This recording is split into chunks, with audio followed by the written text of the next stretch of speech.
Major, go ahead. Sure. Mr. President, Senator Schumer came out and said that the meeting from his point of view and Speaker Pelosi's was contentious. He also said, you said in the meeting, this is him quoting you, I just want to check, that the shutdown could go on for months or even a year or longer. Did you say that? And I did. Is that your assessment of where we are? That. Absolutely, I said that. I don't think it will, but I am prepared, and I think I can speak for Republicans in the House and Republicans in the Senate. They feel very strongly about having a safe country, having a border that makes sense. Without borders, I've said it many times, we don't have a country. I hope it doesn't go on even beyond a few more days. It really could open very quickly. I told them that bring who you want. We have 3 people. You can ideally bring 3, but you can bring 6, you can bring 9, you can bring 12. And they're going to be working over the weekend. I think it may have been somewhat contentious, but I think it was very productive. I have to say that. And I think he said that, too. What was the productive part from your point of view, Mr. President? Did the Democrats move at all in your direction on funding of a border barrier? Well, I don't want to get into that because I don't want to put them in a position where they have to justify anything to a lot of the people that they have to make happy. We want to save lives. We want children to be safe. The children are being decimated.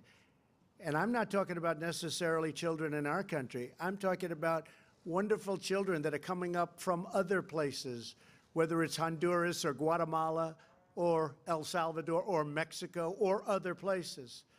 And we have to take care of those children also. We can't let them die on the way up.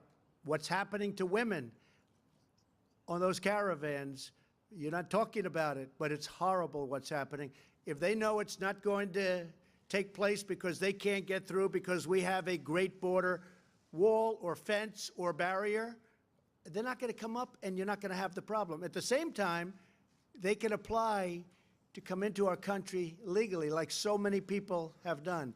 And we need people, Major. We have to have people because we have all these companies coming in. We need great people, but we want them to come in on a merit basis, and they have to come in on a merit basis.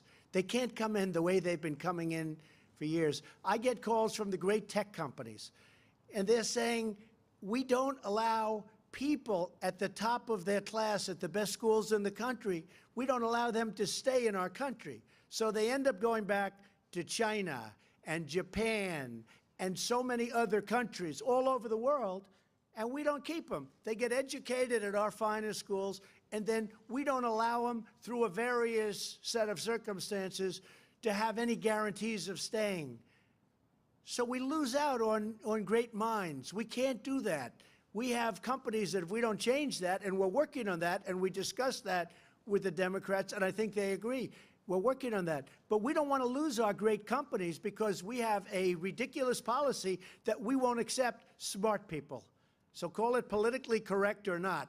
But we have to let these great, brilliant companies have the smartest people in the world. Yes, ma'am.